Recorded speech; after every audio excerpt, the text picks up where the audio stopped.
Bonjour et bienvenue dans cette nouvelle vidéo, ici le fan de Komiya pour la vidéo d'Etodrop de 10.5. C'est un petit rendez-vous qu'on fait depuis EV8 avec plutôt pas mal de précisions selon la taille de l'échantillon, mais on en reparlera juste après. Mais avant de commencer, n'hésitez pas à vous abonner ou n'hésitez pas à mettre un petit pouce sur cette vidéo, ça aide au référencement de la chaîne et à sa croissance, évidemment. Et du coup, qu'est-ce qu'on va observer? Eh bien, on va déjà commencer par la taille de l'échantillon. Alors, j'étais surpris à 2 semaines, une semaine et dans la dernière semaine, de voir très peu d'ouverture sur YouTube, que ça soit bien sûr en France ou aux États-Unis, puisque ce sont mes ressources principales pour les ouvertures donc des séries qui sortent. Et c'est vrai que bon, ça indique probablement que c'est effectivement plus calme, il y a peut-être moins d'engouement pour la série, et peut-être qu'effectivement, eh bien, certains influenceurs n'ont pas voulu mettre le prix, puisque évidemment vous achetez le prix de l'exclusivité, donc vos items sont un peu plus chers, donc forcément, eh bien, si vous vous dites que c'est moins intéressant pour votre chaîne ou pour vos contenus, eh bien, évidemment, vous êtes un peu plus réticent. Alors, une grosse partie de l'échantillon est due au fait qu'il y ait quand même des youtubeurs, des influenceurs qui ont ouvert énormément, vous le voyez déjà, avec une ouverture de 567 boosters, hein. C'est quelqu'un qui faisait un live rip and ship. Alors, je vous en ai déjà parlé dans d'autres vidéos. L'idée du rip and ship, donc c'est un concept américain, très peu présent en Europe, puisqu'on a tendance à plutôt préférer les box break. Alors les Américains font aussi du box break, mais c'est vrai que le rip and ship est très populaire là-bas, donc je vous en parle quelques secondes et après on se lance dans les chiffres. Et en fait le rip and ship c'est assez simple, c'est des boosters loose, c'est-à-dire des boosters qu'on a obtenus de coffrets, d'items, de TB, de display, de tout ce que vous voulez. Les influenceurs les vendent généralement sur des sites indépendants ou sur des plateformes, donc du coup par exemple vous voulez ouvrir plusieurs séries, vous allez acheter tant de boosters d'une série, tant de boosters d'une autre série, et du coup donc la personne ouvre votre booster en direct et vous envoie les cartes. Alors généralement si vous voulez garder le bulk il faut le demander, mais sinon, eh bien, du coup, l'influenceur vous envoie toutes les cartes, donc c'est pour ça, RIP, donc du coup pour ouvrir, et SHIP, du coup pour l'envoi. Quelque chose qui est peu populaire en France, probablement parce qu'on est assez réticent quant à l'origine des boosters, mais c'est vrai qu'aux États-Unis, eh bien, c'est hyper populaire. Et donc, du coup, dans cette vidéo que je n'ai pas fini parce que c'était très long et j'estimais que mon échantillon commençait à avoir une taille assez intéressante, et bien, du coup, il a ouvert plus de 500 boosters des deux séries. Donc, c'était des boosters qui venaient principalement de coffrets posters, de coffrets classeurs évidemment, et de TB. Alors, qu'est-ce qu'on observe? Alors, je vous ai mis les raretés, évidemment, ceux pour qui les Pokéballs et les Master Balls ne sont pas des hits. Évidemment, vous risquez de criser encore avec cette série, puisque le gros des hits, ça sera les Pokéballs sans surprise, suivi des X et des AR. J'étais très surpris. Alors bon, c'est vrai qu'avec 12 ou 13 boosters pour une aire, c'était très compliqué bien d'avoir toutes les aires, mais je m'étais dit que Pokémon Company n'était pas si clément que ça. Bon, ils ont coupé la poire en deux, c'est divisé par deux, donc on le verra juste après. On est autour des 6 boosters, mais ce qui va être très compliqué, c'est d'obtenir les airs que vous voulez, d'éviter les doublons, et ça on y reviendra juste après. Les full art qui sont plutôt sur le taux drop des airs habituels sur EV. Donc un peu mieux que d'habitude, puisque d'habitude les full art sont plutôt autour de 15 voire 16, et les SAR et les BWR, on va en parler juste après parce que c'est très très compliqué. Alors pour les SAR, ça reste a priori assez classique sur EV, mais les BWR, a priori, ça serait la rareté sur EV la plus compliquée à faire tomber, je vous préviens tout de suite. Il a fallu attendre énormément de boosters pour en tomber une. Alors évidemment l'échantillon n'est pas représentatif pour avoir un taux de drop définitif sur cette rareté, donc j'attendrai de voir les chiffres qui seront publiés par TCG Player et je les ajouterai au mien pour essayer d'avoir l'échantillon le plus important et avoir une idée et donc du taux de drop. Donc je vous ferai un petit message pour vous dire à peu près ce que j'ai trouvé. Les God Packs sont aussi présents comme ils l'étaient en japonais. J'ai eu un seul God Pack sur l'échantillon total, et dans ce God Pack, du coup, la personne avait 9 AR et une SAR, à voir si tous les God Packs seront pareils. Est-ce qu'il y aura des demi-God Packs comme on avait eu sur 8.5, ou est-ce qu'il y aura que les God Packs? Ça reste à voir, l'échantillon n'est pas assez important pour connaître le taux de drop des God Packs, mais là du coup, sur l'échantillon que je vais vous présenter, il y en a un seul. Et du coup, l'échantillon total, vous l'avez là, donc du coup 841 boosters, ce qui reste assez correct, évidemment, on est plutôt, on est à la moitié à peu près de ce que TCG Player fait sur les .5, puisque sur les .5 en général, TCG Player est autour des 1500 boosters. Donc là, on est à la moitié, mais ce que je me suis dit à force de le faire, hein, donc ce que je vous disais tout à l'heure, je le fais depuis EV8, et ce que j'ai remarqué, mais c'est assez normal vu que mathématiquement ça se tient, plus les raretés sont faibles, c'est-à-dire plus ce sont des raretés qui vont tomber souvent, plus la taille de l'échantillon est moins important, et évidemment plus la rareté est élevée, plus la taille de l'échantillon pour avoir quelque chose de cohérent et qui se rapproche de la réalité et va être important. Donc sur les raretés, on va dire jusqu'à la full art, voire la SAR, ça reste un échantillon suffisant je pense, et ça devrait pas changer beaucoup au niveau des SAR. Donc au niveau des SAR, on va parler tout de suite des SAR. On est à 76 boosters pour une SAR, en sachant qu'il y en a une qui est tombée dans un God Pack. Bon, j'ai pas retiré le God Pack du coup dans les chiffres, parce qu'au final ça trompe, enfin ça c'est assez cohérent avec ce que j'avais entendu et ce que j'avais pu lire sur internet, donc du coup je l'ai laissé, mais c'est vrai qu'on pourrait considérer, vous retirez un booster, vous retirez 9 AR, vous retirez une SAR, et du coup ça vous donne le taux drop hors God Pack. J'avais trouvé ça pertinent sur 8.5. Ici, comme de toute façon les AR tombent énormément, alors il n'y en avait pas sur 8.5, c'était surtout sur les SR que ça jouait sur 8.5, eh bien je pense pas que ça change énormément. Donc les Pokéballs, tous les 3 boosters, on a l'habitude, c'était le même taux de drop sur évolution prismatique.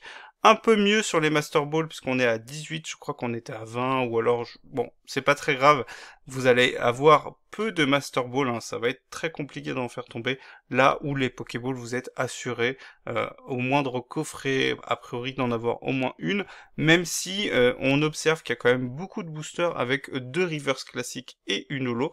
À l'inverse, hein, ça c'est à noter, on a très souvent 3 raretés différentes sur un booster, ça arrive assez souvent. Donc les cas les plus classiques, ça va être Pokéball AR X, mais aussi, je crois que j'ai aussi vu Pokéball AR Full Art, je crois. Mais en tout cas, on peut avoir plusieurs raretés sur un seul booster, donc ce qui fait que, évidemment, là, c'est à relativiser le nombre de hits par booster, puisque évidemment, si vous ouvrez 4 boosters et que dans les 3 premiers, il n'y a aucune rareté, mais que dans le dernier, il y en a 3, bon, c'est à balancer. Mais en tout cas, sur le total, eh bien, évidemment, c'est une des séries qui va dropper le plus, même potentiellement, il faudrait que j'aille revoir les chiffres, plus que 8.5, puisque 8.5 n'avait pas de rareté proche de celle des X, puisque les X, on est à 5 boosters, c'est énorme. Bon, enfin, c'est énorme. C'est depuis EV9, c'est comme ça, hein, depuis qu'on a retiré les Ace, je vous en avais parlé.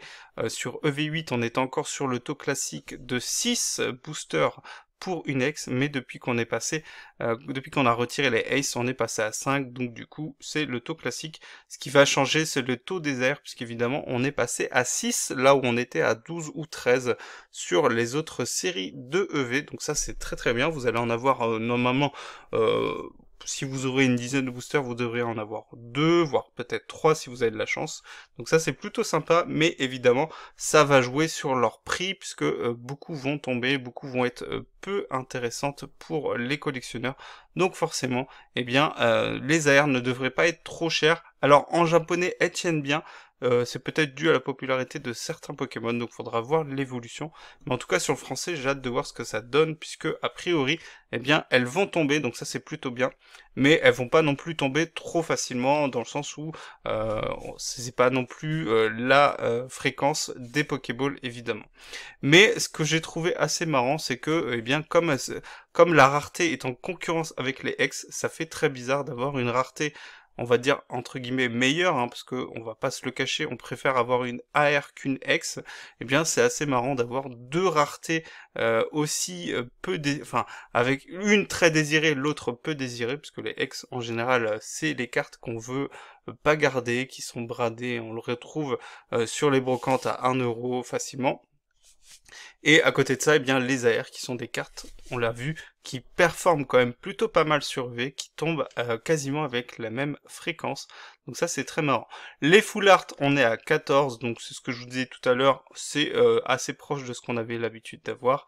Les BWR, pardon, les WR, il y en a 4 sur la série au total, donc 2 fois le Victini dans les deux séries, et sinon le Zekrom et le Reshiram dans chacune des deux séries.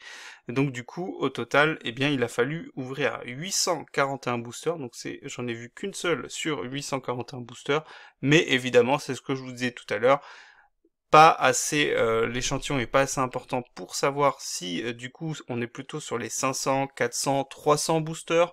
Ce qui est sûr, c'est qu'on est très loin des 180 boosters qu'on avait au mieux, je crois, au pire, je crois que c'était ça pour les Gold, donc on en est très loin. Je pense que Pokémon Company a vraiment décidé de marquer le coup avec cette rareté, et je pense que ça sera forcément entre 300 entre 400 et 800, parce que ça me paraît très bizarre qu'il n'y en ait pas eu 2 sur 800 boosters, hein, parce que déjà 2 sur 800 boosters, ça ferait tous les 400, donc ça serait déjà énorme.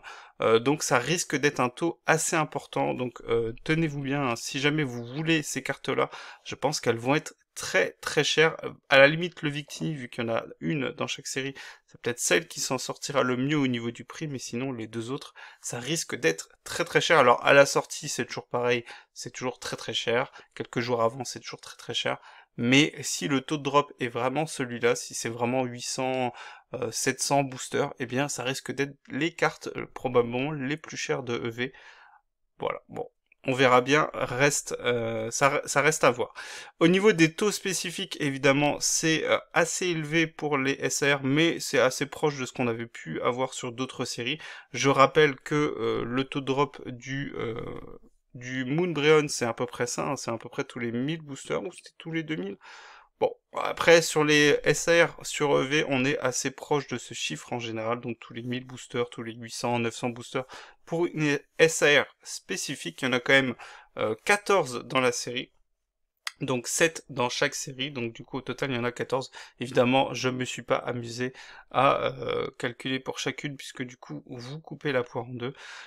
Au niveau des AR, des full art, on en a 16 au total, donc il y en a 8 dans chaque série, donc ça fait 224, ça reste correct pour une full art que vous cherchez, donc principalement j'imagine les Pokémon, et par contre, c'est ce que je vous disais tout à l'heure, au niveau des AR, j'en ai compté 139, alors peut-être que je me trompe, il y en a un peu plus de 140 sur la série japonaise, mais on en a deux normalement qui sont prévus pour des tripacks, donc c'est Reuniclus en français, c'est Symbiose, et Gotitel, et il y a aussi les deux pour les ETB, et le Victini qui a été retiré, qui sera une carte promo dans un coffret qui sortira en août. Donc, eh bien, c'est là où c'est très compliqué, donc on est beaucoup plus élevé. Je crois que c'est le double d'un taux de drop spécifique sur les deux autres séries de EV, donc vous voyez c'est très élevé. Et encore je crois que non, 400 boosters, je crois que c'était pour EV2, qui est la série avec le plus d'AR, donc du coup je pense qu'on est à... On va être autour des 200 ou 300 pour une AR spécifique sur EV en général.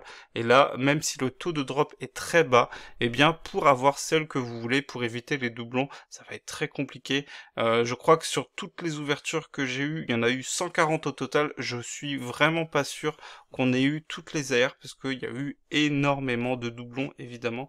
Donc vous vous doutez bien que si vous voulez avoir toutes les AR, en ouvrant, ça risque d'être très long. Donc voilà, pour moi, vendredi, je vais essayer d'aller acheter quelques items, sûrement un coffret poster et un coffret classeur, peut-être une ETB si j'ai l'opportunité d'en acheter une, mais ça sera pas pour ouvrir, ça sera pour garder scellé. Je vous tiendrai au courant, je pense qu'on essaiera de faire une ouverture vendredi dans la vidéo. En tout cas, je vous dis bon courage, c'est une série sympa à ouvrir, c'est vrai que ça m'a donné envie d'ouvrir, mais c'est vrai que quand on y pense, ça risque d'être des cartes très peu chères, donc au niveau du coût, c'est toujours pareil. Il faut y penser, ça reste assez cher comme loisir, et bien vous allez avoir beaucoup de mal à vous y retrouver. Donc faites attention, n'hésitez pas à mesurer vos achats, à mesurer vos ouvertures, et faites bien attention à vous, puisque ça risque de vous coûter très cher. Allez, on se dit à bientôt pour une nouvelle vidéo.